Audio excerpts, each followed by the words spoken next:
Hi and welcome. I'm Suzanne Biddiscombe and I'm glad you're joining me for this presentation.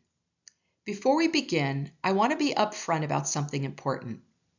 What I'm sharing today is for informational and educational purposes only.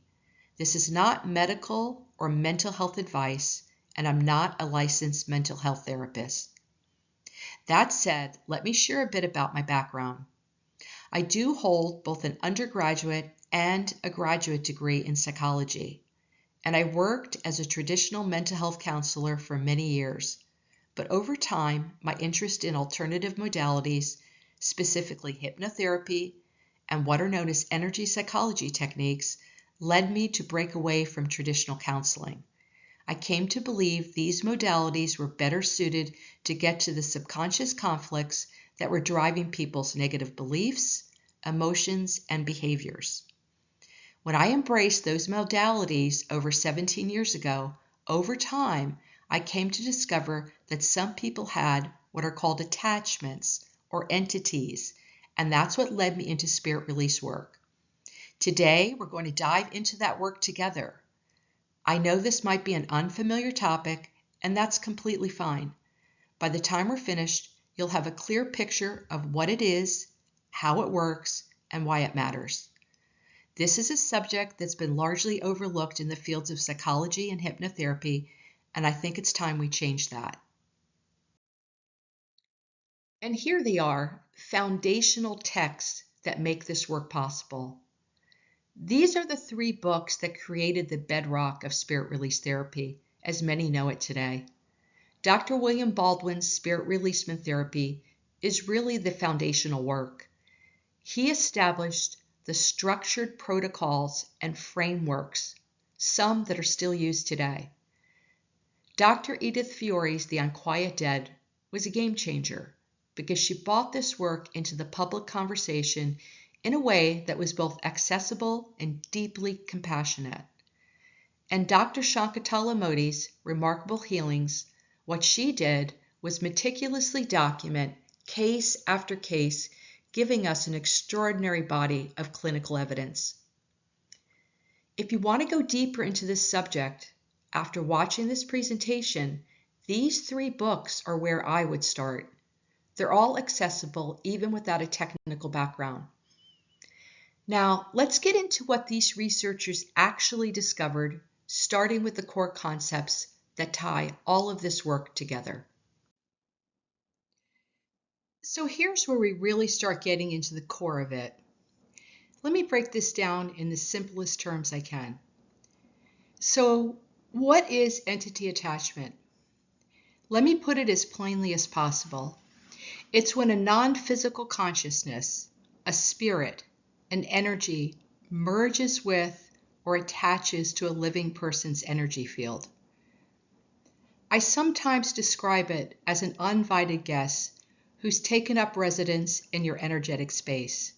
They didn't knock, they didn't ask permission, and most of the time, you don't even know they're there. Now, there are 3 very distinct types we're going to cover. First, and these are the most common, Earthbound Spirits. Second, Dark Force entities, which are quite different in nature and much more aggressive. And third, Alien entities, which are the rarest of the 3 and probably the most surprising to hear about.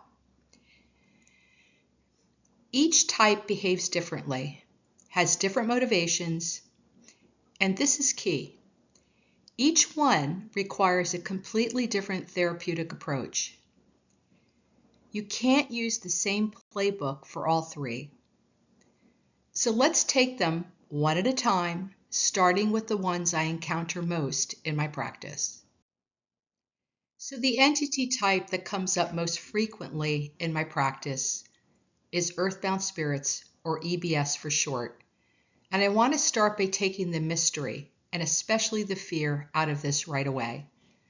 An Earthbound Spirit is simply a person who has passed away, but for their own particular reasons, did not leave the earthly plane. That's really all it is. Maybe they were confused at the moment of death. Maybe they had unfinished business. Maybe they were so attached to a person or a place or a thing, that they just stayed. Whatever the reason, their spirit didn't make the transition that normally happens after death. Understanding that simple fact is incredibly important because it completely changes how you feel about the whole topic. Once you truly grasp that these are just regular people who got stuck, not monsters, not demons, just people, you can approach both the subject and the treatment with compassion instead of fear. And compassion, as you'll see, is actually one of our most powerful tools in this work. And that brings us right to Dr. Fiore's beautiful description of exactly what we're talking about. Dr. Edith Fiore, in her groundbreaking book, The Unquiet Dead, described these spirits as lost souls. And honestly, I don't think anyone has ever found a better way to say it. Two words that capture everything: the sadness of their situation, the fact that they need help, and the compassion we should bring to working with them. These are not demons. These are not evil forces. These are human beings, people who once had families, who had lives, who had hopes and fears, just like you and me. And they got stuck. Something went wrong at the moment of transition, and they stayed. Fiore's work was extraordinary. She documented hundreds and upon hundreds of cases over her career, and her meticulous records really helped establish spirit release as a legitimate healing practice. Her contribution to this field, honestly, cannot be overstated. She gave us both the evidence and the language to talk about this work with credibility and heart. The natural next question is, how do these lost souls actually get inside a living person? Well, let's look at the mechanics of that. Understanding how attachment actually happens is really key to both prevention and treatment. Let me walk you through this. So how does an earthbound spirit actually get inside a living person? It's not random, and it's not magic. It requires an opening in the person's energy field. The three primary entry points are the head, the heart, and the stomach. And it's no coincidence that these are the three areas of the body most densely packed with neurons. We have massive concentrations of nerve cells in our brain, but also in our heart and our stomach and gut system. There's a reason people talk about gut feelings and heartbreak. These are real neurological centers, not just metaphors. Our nerve cells directly mirror our emotional state. So when we experience something overwhelming, trauma, deep grief, intense fear, a major shock, our energy field literally opens up in these areas. Think of it like a door that swings open when we're at our most vulnerable. And that opening creates what I call a resonance, a vibrational match between the lost soul and the living person. The spirit's energy and the person's energy start vibrating at the same frequency. And that resonance is the bridge that allows the attachment to happen. Hold on to that word resonance, because it's going to be the thread that runs through everything we discussed today. It comes up in the science section. It comes up in treatment. It's really the key to understanding all of this. This next slide is one I think is particularly important because these are the real-world signs that something might be going on beneath the surface. So how do you really recognize when someone might have an entity attachment? Here are the symptoms that come up most consistently across cases, mine and those documented in the research and literature. Unexplained low energy, and I mean truly unexplained, where the person has been to doctors and nobody can find a reason. Sudden character shifts or mood swings that seem to come out of nowhere. Inner voices or intrusive thoughts that feel foreign, like they don't belong to you. Turning to substances, alcohol, drugs, especially when the pattern starts suddenly or escalates for no clear reason. Impulsive behavior, memory problems, difficulty concentrating, sudden onset of anxiety, depression, or physical symptoms that conventional medicine just can't explain. Now, here's what's really important to notice. Look at that list. How many of those symptoms overlap with things that get diagnosed conventionally? Depression, anxiety, substance abuse, ADHD, dissociative disorders. The overlap is enormous, and that's exactly what makes this work both so critical and so challenging. Because some of these people have been through years of treatment that isn't working, and nobody has thought to look at this angle. And one more thing worth mentioning.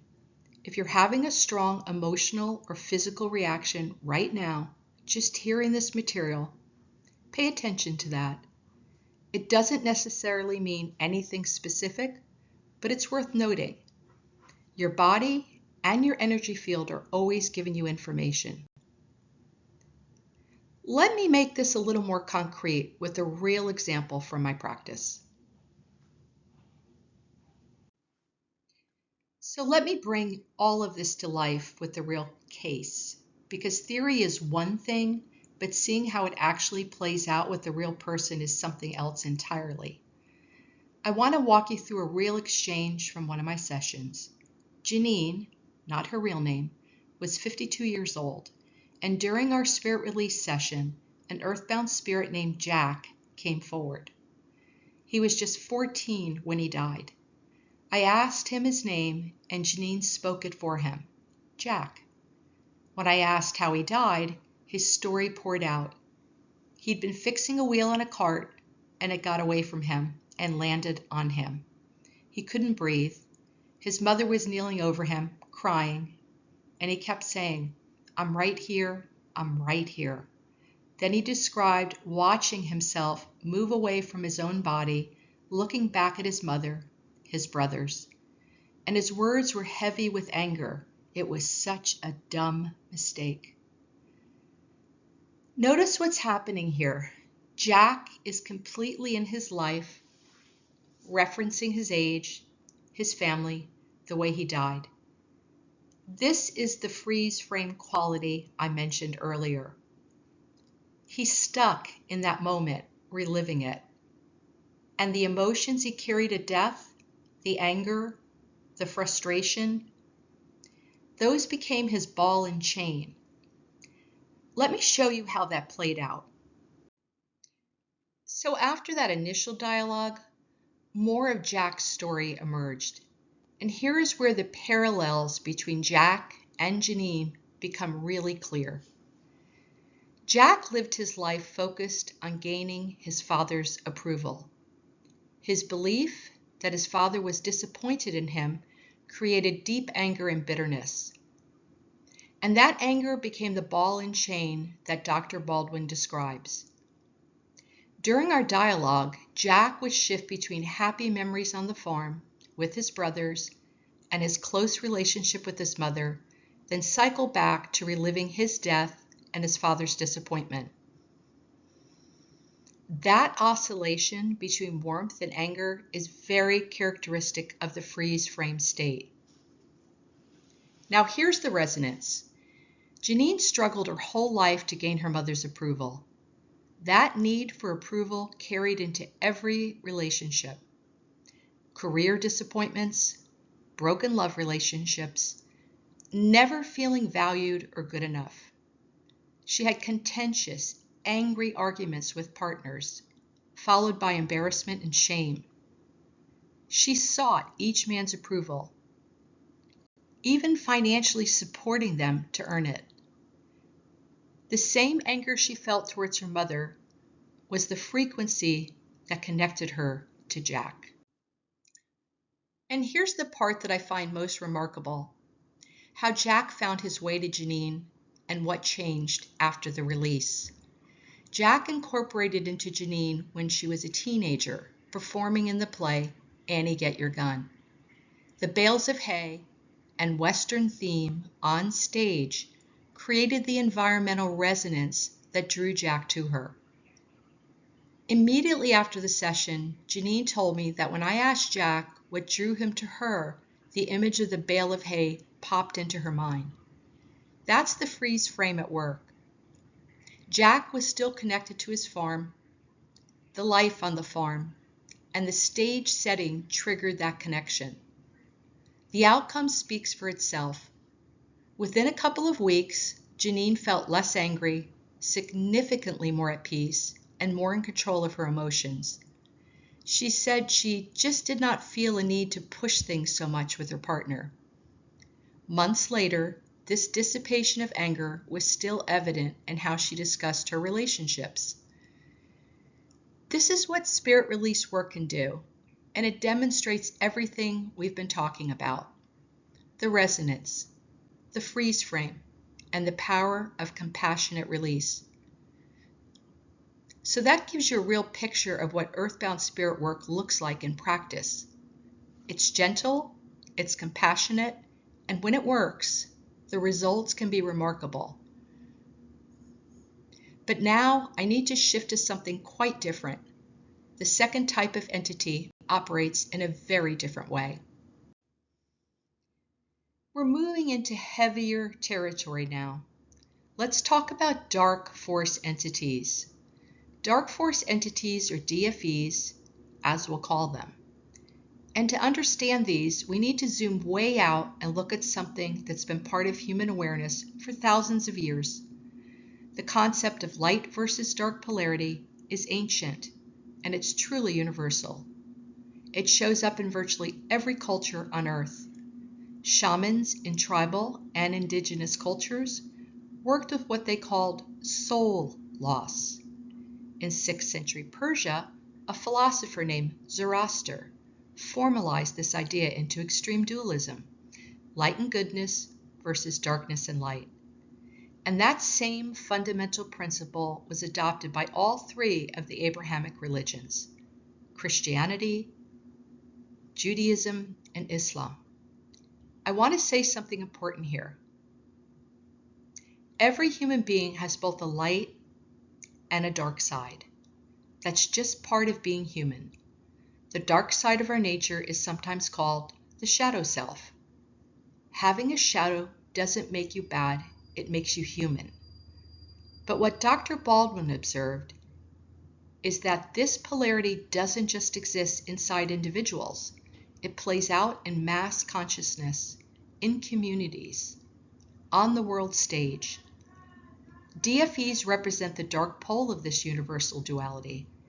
And if we're going to truly help people who are suffering, we need to understand how these entities operate. So let me show you exactly what they do. This is where you'll really see how different DFEs are from Earthbound Spirits. The contrast is stark. I want to draw a really clear line here, because understanding the distinction between an Earthbound Spirit and a dark force entity changes everything about how this work is approached. An Earthbound Spirit does not feed on negative emotions. That's a common misconception. What actually happens is that the living person's negative emotions attract the Earthbound Spirit. It's like a beacon. The EBS becomes entrained, pulled in by the resonance between its own frozen emotional state and the living person's current state. An Earthbound Spirit is essentially stuck in whatever emotion they were experiencing around the time of death. So, if the spirit was an addict in life, they might seek out another addict, not to cause harm, but because that's the only frequency they know. And as a consequence, the living person's addiction might intensify. But that's a side effect, not the goal. A dark force entity is fundamentally different. A DFE is itself a low-frequency energy. It is anger. It is fear. It is hatred. And yes, it's also drawn in by resonance. But here's the critical difference. The DFE is intentional. Its goal is to make things worse. It wants to amplify suffering, destroy relationships, isolate the person, and feed off the misery. That is its purpose. An earthbound spirit doesn't have that agenda. DFEs are characteristically arrogant and deceptive. They'll lie, manipulate, and pretend to be something they're not. They operate through the lower chakras, exploiting survival instincts, fear, lust, greed, and the hunger for power. And here's what everyone needs to know. Once a DFE gets inside, it cannot leave on its own. It's stuck, and it must be professionally removed. And after removal, we absolutely must figure out how it got in and seal that entry point, or it will happen again. Without sealing the entry, it's like fixing a leak without patching the hole. There's a few more important things about dark force entities that are important to understand. First, DFEs don't always work alone. They can operate as individuals or as singular agents, if you will, but they can also work in groups, what's historically been called a legion. If that word rings a bell from religious texts, that's not a coincidence. When you encounter a group, the work becomes more complex, but the principles are the same. Something that's actually quite useful therapeutically. Many DFEs, when confronted properly, will acknowledge a higher authority that they will not oppose. That recognition is very significant in the removal process. But there's also something tricky. Earthbound spirits can actually carry DFEs with them, like a delivery vehicle. The EBS enters a living person and it brings the dark entity along for the ride. This is why thorough work is so important. You can't just address the first thing you find and assume you're done. And perhaps the most sobering thing, DFEs can target entire family lines across multiple generations. A pattern of addiction, abuse, or depression running through a family for generation can sometimes be traced back to a DFE attachment that first occurred in a prior lifetime and has been carrying forward ever since. So sometimes when we do this work, we're not just helping one person, we're breaking a chain that's been binding a family for a very long time. So we've covered what DFEs are, how they operate, and the important nuances. The next question is, how do you recognize one? What does DFE attachment actually look like from the outside? Let me walk you through the warning signs. So how do you actually recognize a DFE attachment? Let's start with the emotional and psychological warning signs. This is a list I've compiled from years of experience and from the literature. I've split it across 2 slides because there's a lot here and I want you to really be able to absorb each one. What you'll notice immediately is that many of these symptoms overlap with conventional psychological diagnosis: depression, anxiety, intrusive thoughts. And that's exactly the problem. These presentations often get treated with medication or talk therapy alone, and when those interventions don't work, when nothing seems to shift, no matter what you try, that's a red flag worth paying attention to. Look at the emotional symptoms on this slide. Unexplained bursts of anger, persistent anxiety and depression that resist treatment, inner voices suggesting negative actions. These aren't just bad days, they're patterns that seem to have a life of their own, as if something is driving them from the inside. Then notice the more subtle signs: disturbing nightmares with frightening faces, loss of motivation, and a growing tendency to withdraw from others. These are the emotional and psychological indicators, the ones that look like standard diagnosis but stubbornly resist standard treatment. On the next slide, we'll look at the behavioral and environmental signs, which are where things start to move beyond conventional diagnosis entirely. So now let's move from the emotional symptoms to the behavioral and environmental indicators. These are the signs that start to move beyond what conventional psychology typically addresses. Addiction problems of all kinds, substance abuse, gambling, compulsive behaviors. These can all intensify under DFE influence. The entity feeds on the destructive cycle. Then there are the more alarming signs: suicidal thoughts, homicidal thoughts, and a desire to harm others in multiple ways. These represent the DFE's influence escalating. Remember, its goal is to amplify suffering and destruction. And then we get into territory that really doesn't fit any conventional diagnostic category at all. Animals suddenly reacting with fear around you, cold spots in your environment, and a persistent feeling of being unsafe or watched when nobody else is around. These are the kinds of things someone might be embarrassed to mention, which is why it's so important to feel safe enough to share them. The key takeaway across both of these slides is that no single symptom confirms a DFE attachment.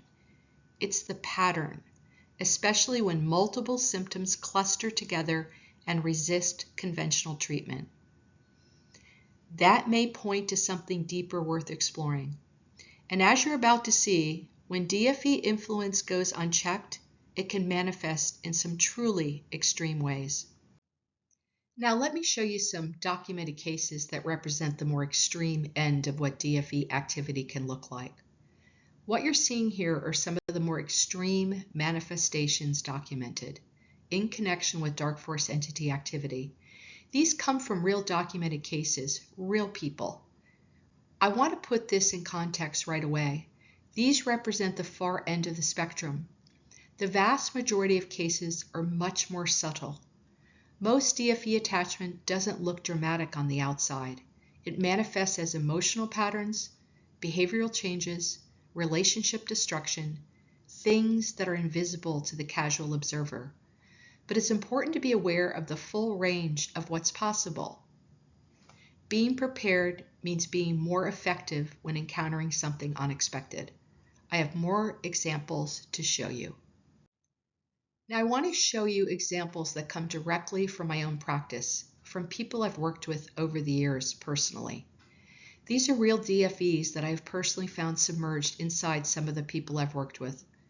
Some of these are every bit as extreme as what we just looked at. In fact, one of them is part of my DFE case study. These aren't theoretical. These are documented cases from people I've worked with directly. What's important to understand is that these entities were hidden. In many cases, the person had no idea anything like this was present.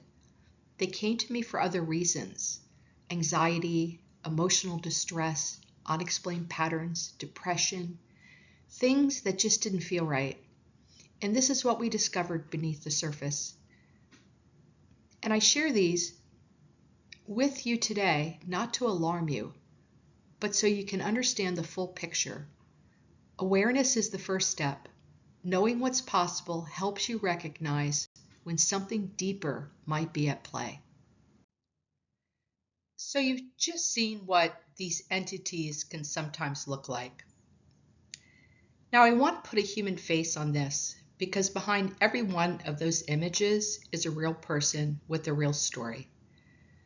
I want to tell you about Keith, not his real name. When he first came to see me, his life was falling apart. He was on the verge of divorce because of uncontrollable anger outbursts. He was addicted to marijuana. He had no motivation, and he had a number of childhood traumas, both large and small, that he'd never really fully dealt with. He agreed to a spirit release session.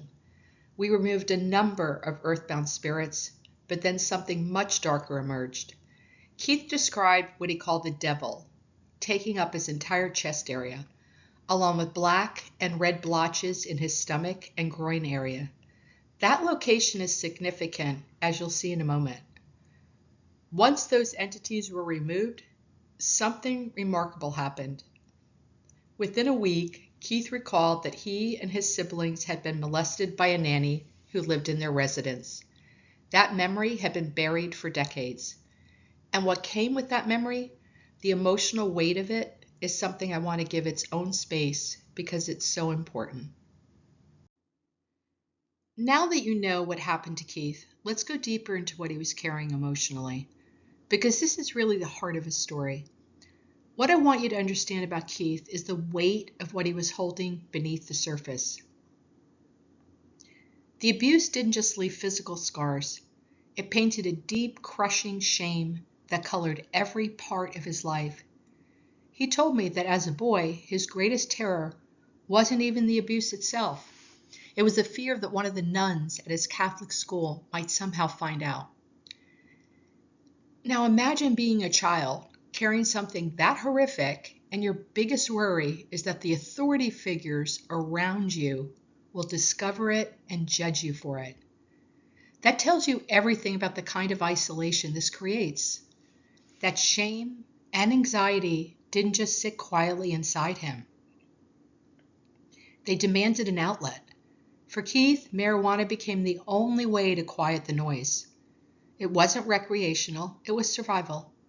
A child who had no language for what was happening to him found the one thing that made the feelings bearable. And he held on to it for decades. And here's where it all connects. Remember those black and red blotches Keith described in his stomach and groin? Those locations were not random. They mapped directly onto where the abuse occurred and where the shame lived in his body. And in my practice, I have found that DFEs show up in every single case involving this type of trauma. The abuse tears the opening, the shame holds it wide, and the dark force entities anchor themselves exactly where the pain is the deepest. Keith's story shows us something we cannot ignore. Trauma, shame, and entity attachment are not separate problems. They are layers of the same wound. And until you address all three layers, healing remains incomplete. That's the lesson Keith's case teaches us. And it's one I see confirmed again and again in this work. Now we come to alien entities, and these are fundamentally different from both Earthbound Spirits and Dark Force entities. The first thing that sets alien entities apart is their demeanor. They are normally not hostile, not aggressive, not threatening. That's a stark contrast to Dark Force entities, which are intentionally destructive. But don't mistake their calm for harmlessness. They are intrusive and secretive. They slip in without permission and operate covertly. The second quality, they cause pain, real pain, both emotional and physical, simply by being there. Not through intentional cruelty, but as a byproduct of their presence. This is very different from DFEs, which deliberately inflict suffering. And third, they lack compassion or empathy entirely. Their approach is experimental and observational, almost clinical.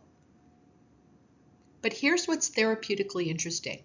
When you explain logically what their presence is doing, they actually understand it.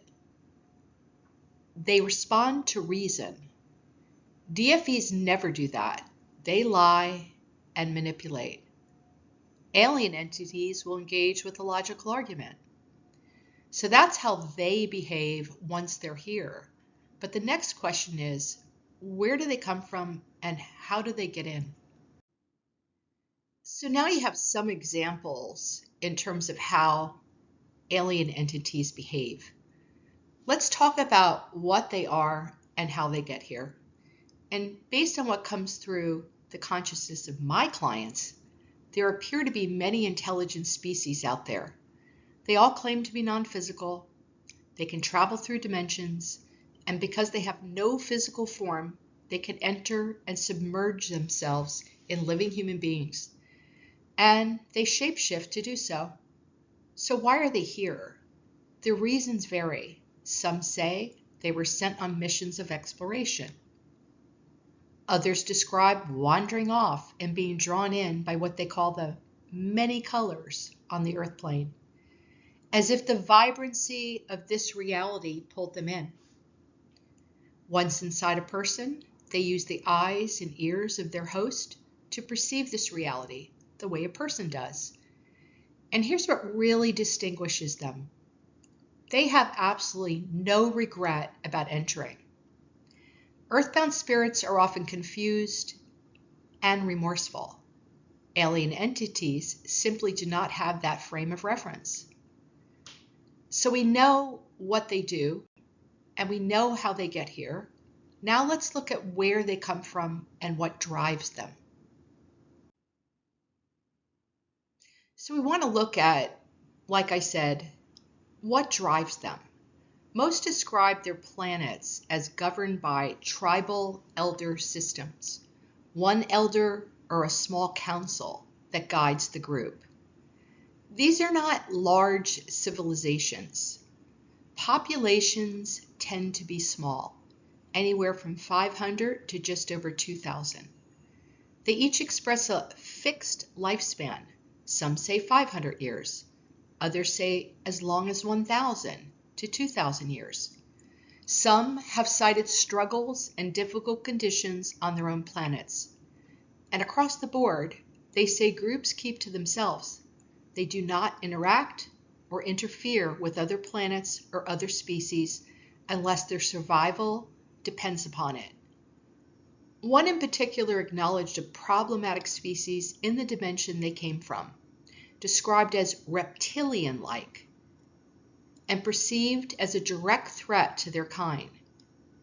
They also outlined 3 distinct types of reptilians. The consistency of this detail across unrelated cases is striking. And this last point is important. Hold on to it. Like dark force entities, alien entities feed off low-frequency emotions, anger, fear, anxiety, despair. But unlike DFEs, they appear to have no right brain function at all, no emotion of their own, no creativity of their own, no intuition. That's a significant detail. And when we get into the science section, you'll see exactly why. But first, let me share a case that brings all of this to life. So this is the case that I think ties everything together, because it involves not just one entity type, not 2, but all 3. I want to tell you about Hope. When she first came to see me, she was dealing with IBS and anxiety, symptoms that had not responded to conventional treatment. During our very first session together, Hope shared something deeply painful.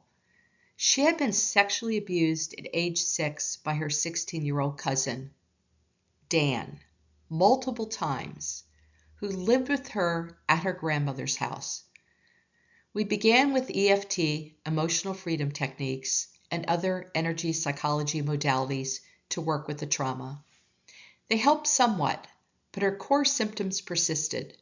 The IBS, the anxiety, this tendency to isolate, none of that was budging. So I suggested we try spirit release therapy, and Hope agreed. What we found during that session was extraordinary, and it's the reason I'm sharing her case with you. Hope had multiple dark force entities, multiple earthbound spirits, as well as alien entities attached.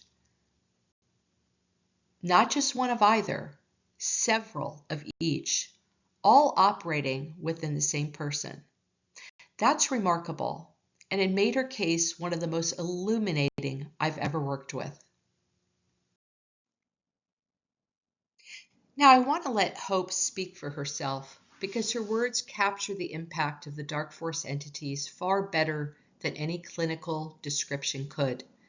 Listen to how Hope describes the DFEs. They made her physically ill, stomach pain, body aches, diarrhea, and low energy. Emotionally, they caused anxiety, heartache, and fear. And mentally, and this is the part that really struck her, she experienced severe memory and organizational problems. She told me that was extremely strange for her because she was always a good student growing up and her mother was a teacher. So she knew what her brain was capable of, and she knew something was fundamentally wrong. The DFEs were not a surprise to me. As I mentioned during Keith's case, I have found DFEs in every single case involving sexual abuse or some other large trauma. The trauma Hope experienced at age 6 created exactly the kind of opening we discussed earlier. And remember, these were multiple DFEs, not just one. But here's the outcome, and this is what makes it real. Once those DFEs were removed, Hope earned her LPN license, started a job she finds very fulfilling, and began dance classes. Think about that transformation. From stomach pain, cognitive dysfunction, anxiety, and fear, to professional achievement, purpose, and joy. And that is what spirit release therapy can do when the right entities are identified and removed. Now listen to how Hope describes the alien entities, because the contrast with what she just told us about the DFEs is extraordinary. Hope says it's a totally different vibe. And I love that she uses that word vibe, because it's actually the perfect way to describe a frequency difference. The DFEs cause pain, illness, and fear.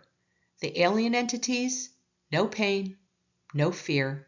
She can see or feel where they are in her body, and she describes their forms, some misty, others like a string or thread stretching to other parts of her body.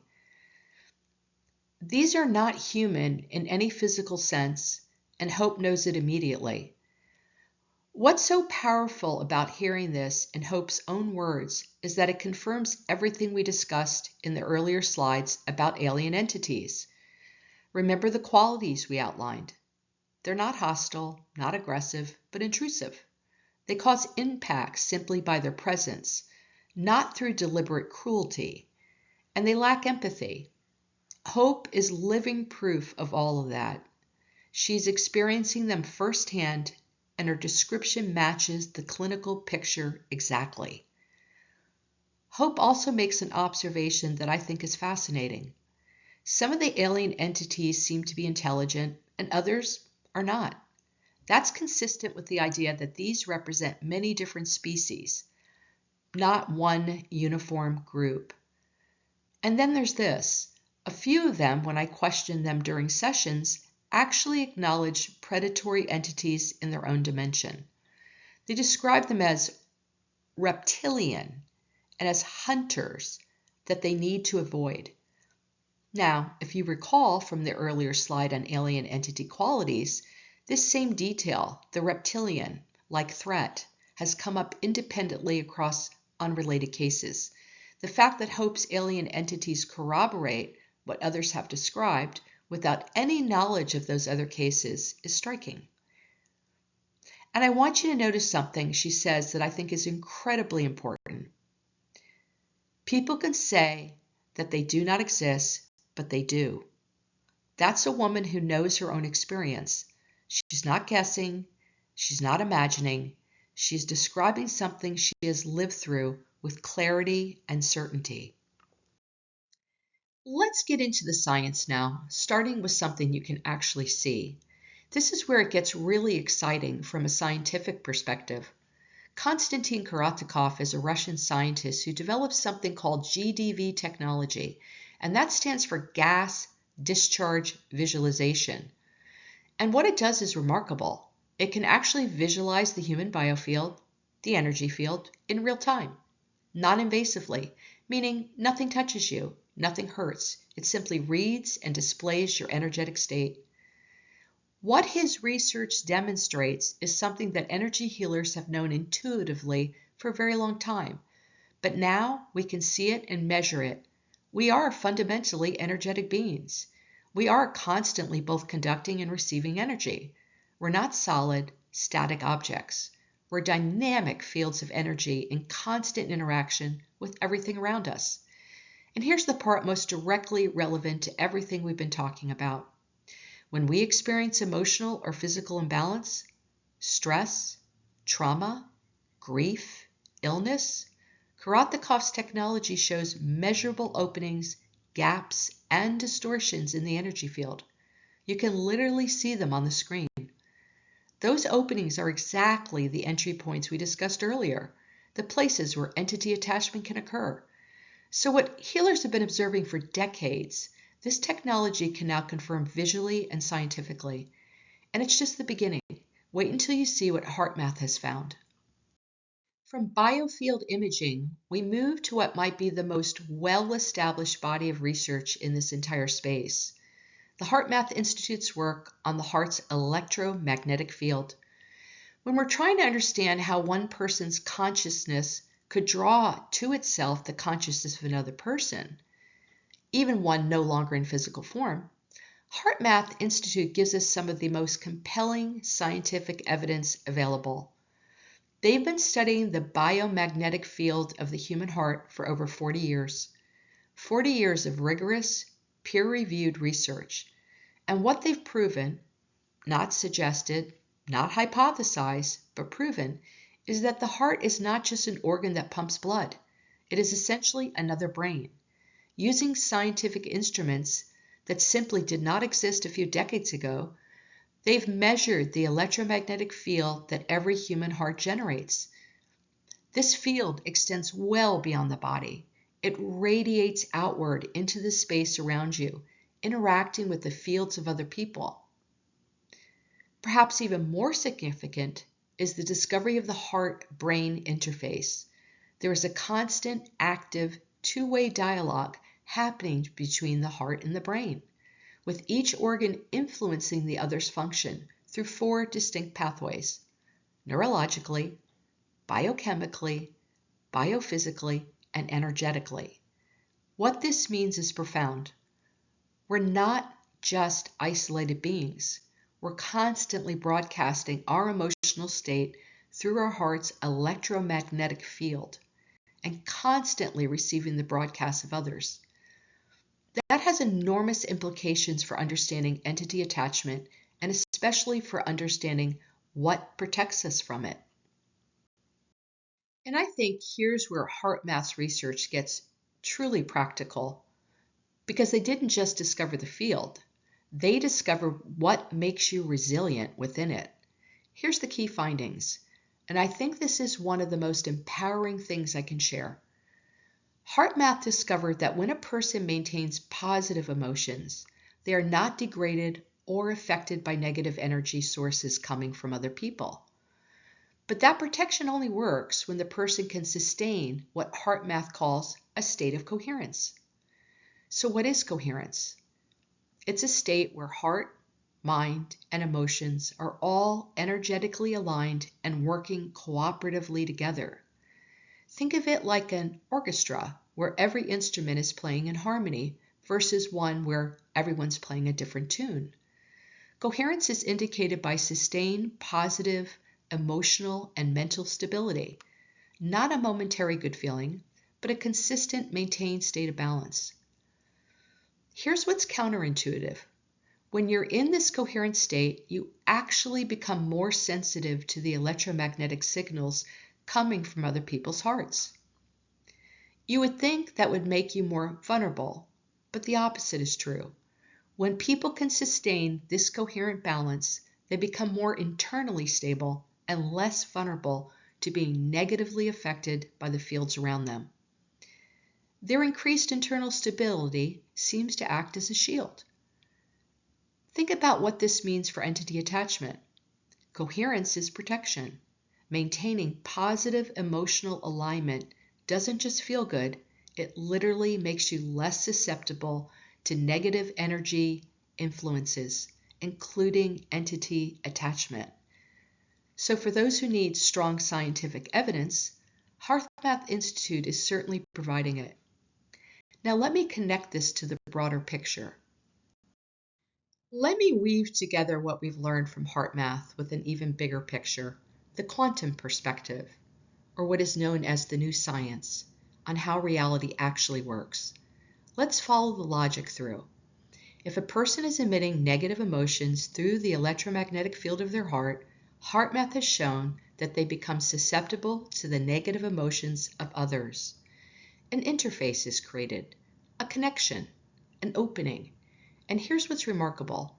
Both indigenous tribes and ancient cultures around the world believed, independently of each other, that what they called possession could only occur when the person was unstable, physically, mentally, emotionally, or spiritually. When you lay HeartMath's findings alongside these ancient traditions, the alignment is striking. Now let's zoom out to the bigger picture. The classic physics model, the Newtonian worldview, says we live in a universe of separate objects, separate things, separate people, where interaction only happens through physical force and separation defines reality. The quantum model says something completely different. It says there's no true separation, not between objects, not between people, not even between mind and matter. We draw experiences, people, and energies to us that match our own frequency. We attract what resonates with us. HeartMath has essentially proven this in a measurable way. We are constantly interfacing with the world through the electromagnetic field of our hearts, broadcasting our emotional state like a radio signal. The final piece of our scientific framework comes from a brilliant biologist who's been challenging conventional thinking for decades. Let me introduce the work of Dr. Rupert Sheldrake, because his research connects beautifully with everything we've been discussing. Sheldrake is a biologist and researcher who coined the term morphic resonance to describe the invisible connections between people. What he points out is genuinely profound. Our mental activity, our thoughts, our consciousness, if you will, is not confined to inside our heads. Our thoughts are not private. Let me say that again. Your thoughts extend beyond your brain, sometimes far beyond. We walk around assuming that what happens in our minds stays in our minds. But Sheldrake's research, along with HeartMath's findings about the heart's electromagnetic field, tells us that's simply not how it works. Our consciousness radiates outward, just like the heart's field radiates outward. Sheldrake's concept of morphic fields gives us a framework for understanding something many of us have experienced. Thinking of someone, and then they call. Knowing something has happened to a loved one before anyone tells you. That sense of being watched that turns out to be accurate. These aren't coincidences. They're real phenomenon that morphic field theory explains through invisible channels of communication that keeps organisms connected across distance. Here's where this directly answers the question running through our entire discussion. How do entities become attracted to specific people? It's the coherence between them, matching emotions, matching behaviors, matching frequencies. Just as HeartMath showed that emotional incoherence creates vulnerability, Sheldrake's morphic resonance explains the mechanism of attraction itself. The entity and the person are resonating on the same frequency, tuned to the same station. When you put all three pieces together, Korotkov's biofield imaging showing the openings, HeartMath's research on coherence, and Sheldrake's morphic resonance explaining the attraction, you get a really compelling, scientifically grounded picture of how and why entity attachment occurs. It's not supernatural in the way people might think. It's actually based on real science about how consciousness and energy fields interact. And now that we understand the what and the why, let's talk about what we actually can do about it. Now, let me walk you through the specific reasons why hypnotherapy is the tool of choice and how each of our three key researchers used it in their own way. Hypnotherapy is the absolute cornerstone of spirit release work, and the reason is straightforward. It's the only method that gives us direct, reliable access to the subconscious mind, the exact level of consciousness where entity attachments operate. Think about it. If someone has an attachment operating beneath their conscious awareness, talking about it consciously isn't going to reach it. Standard psychological assessments aren't designed to detect it. Medications can mask the symptoms, but it's not addressing the actual cause. Hypnotherapy cuts through all of that and goes directly to the source. Each of our 3 key researchers used hypnotherapy, but each brought their own genius to it. Dr. Baldwin developed a complete structured protocol, a structured, step-by-step method for guiding people into a relaxed trance state, then systematically scanning for and dialoguing with any attached entities. His work created the modern practice of spirit release therapy as a structured discipline. Dr. Fiore used regression hypnosis, taking people back through their experiences layer by layer, uncovering exactly when and how the attachment first occurred. Her approach was profoundly compassionate. She guided the lost souls towards the light rather than using forceful removal. And Dr. Modi documented hundreds of documented cases where hypnotherapy revealed entity attachments that had been completely missed by every other form of diagnosis. Some of these people had been in the mental and physical health system for years and years with no resolution, and hypnotherapy uncovered what no one else had found. In my own practice, hypnotherapy is the single most effective tool for getting past the conscious mind's natural defenses and connecting directly with whatever entity is present. But a common concern is, what does the experience actually feel like? Am I going to lose control? Let me put that to the test right now.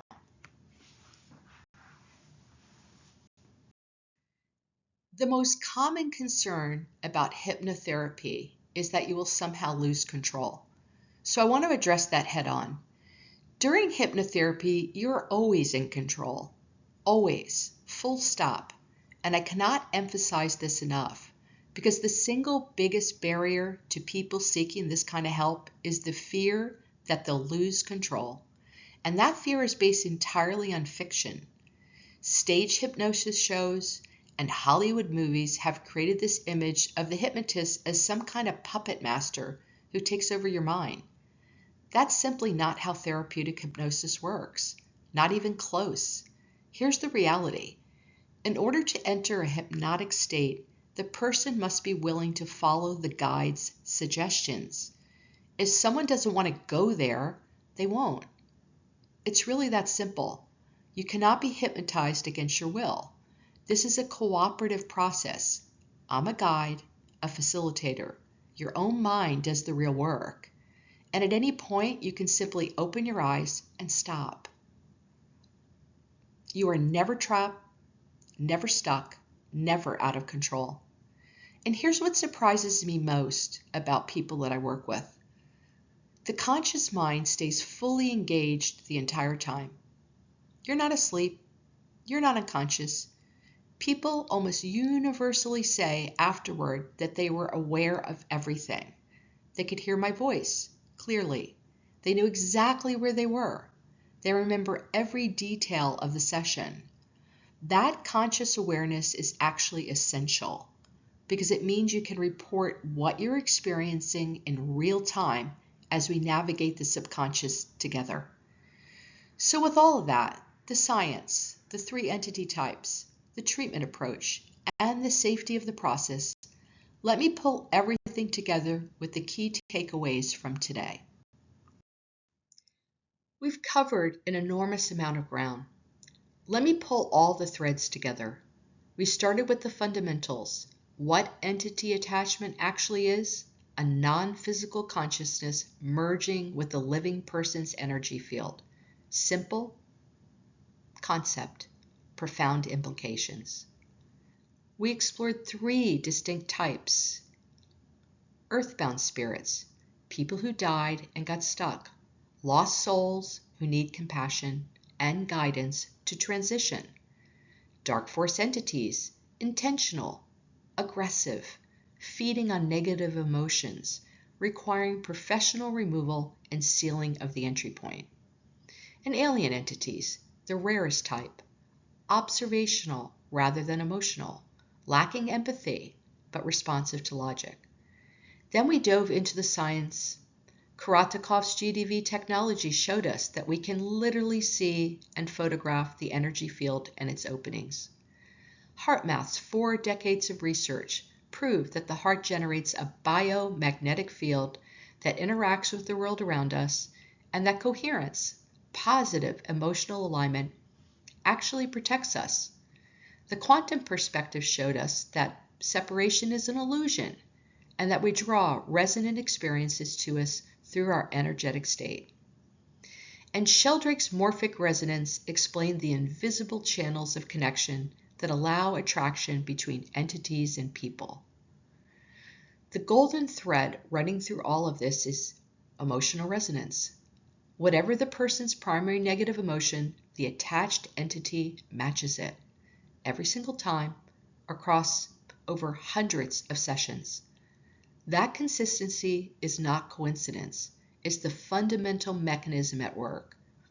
And finally, we talked about hypnotherapy, why it works, how you maintain full control throughout, and how the slowing of brain waves creates a bridge to the subconscious where these attachments operate. The most important thing to take away from this presentation is this. If you or someone you know is struggling with symptoms that just won't respond to traditional approaches, therapy that doesn't seem to help, medication that manages but doesn't resolve, patterns that keep repeating despite every effort, there may be something else going on, and there is help available. This work is real. It's grounded in both clinical experience and scientific research. It's compassionate and it changes lives. And with that, here's how to reach me. Thank you so much for taking the time to watch this presentation. I hope it's opened up new possibilities in how you think about healing and consciousness. If you want to go even deeper into this subject, I'd encourage you to read my ebook, An Introduction to Spirit Release Work. It expands on what we've covered today with additional case studies, weaves in the scientific research that supports this work, and highlights the pioneering contributions of Dr. Baldwin, Dr. Fiore, Dr. Modi, and others. It's a short read, but it pulls everything together in a way that I think will really deepen your understanding.